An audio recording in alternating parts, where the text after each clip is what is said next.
জয় জগৎ বন্ধু। আমি অক্ষয় তৃতীয়া কবে, কখন,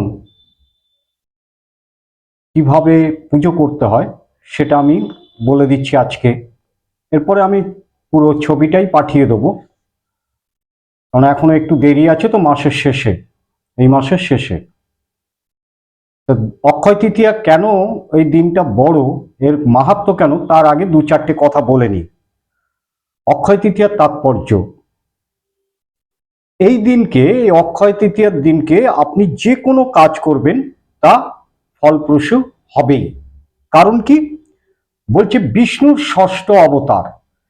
এই দিনে ভগবান বিষ্ণুর ষষ্ঠ অবতার অর্থাৎ পরশুরামের জন্ম হয়েছিল।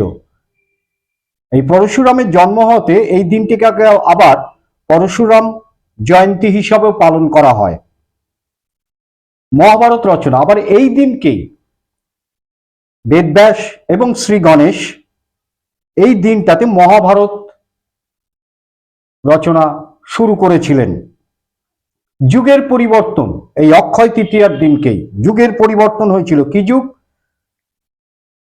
যে এই দিনটিতে সত্যযুগের শেষ হয়েছিল এবং এই দিনটা থেকে অর্থাৎ অক্ষয় তৃতীয়ার দিন থেকে ত্রেতা যুগ শুরু হয়েছিল। আবার এই দিনটাতে আবার দেখুন কিরম শুভ।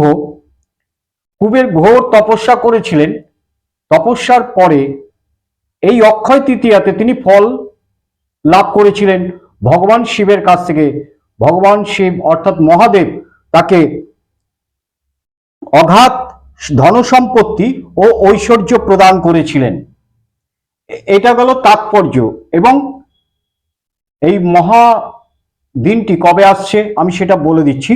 শুরু হবে 15ই বৈশাখ, ইংরেজির 29শে এপ্রিল মঙ্গলবার। মনে রাখবেন, মঙ্গলবার রাত 8টা 24 হতে। তাহলে এই দিন পালন করা যাবে না, পালন করতে হবে পরের দিন, অর্থাৎ শেষ হবে 16ই বৈশাখ, ইংরেজির 30শে এপ্রিল বুধবার সন্ধ্যা 6টা 12 পর্যন্ত থাকছে অক্ষয় তৃতীয়া।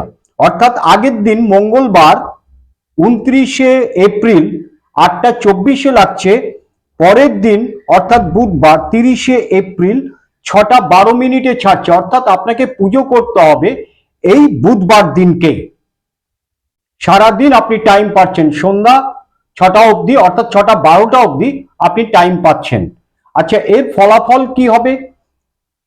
বলছে এই দিনকে ভগবান বিষ্ণু, শ্রী গণেশ এবং মাতা মহালক্ষ্মীর পুজো অতি অবশ্যই করবেন। এই তিনজনের পুজো হয়ে গেলে যার যেরকম সামর্থ্য, বিশেষত একটা ভুজ্জি, জল ভরা কলসি একটি এবং তালপাতার পাখা, কাপড় এবং গামছা ব্রাহ্মণকে দান করুন। অতি অবশ্যই আপনি যে মনোবাসনা নিয়ে দান করবেন সেটা পূর্ণ হবেই হবে। জয় জগৎ বন্ধু সুন্দর, জয় গুরুদেব।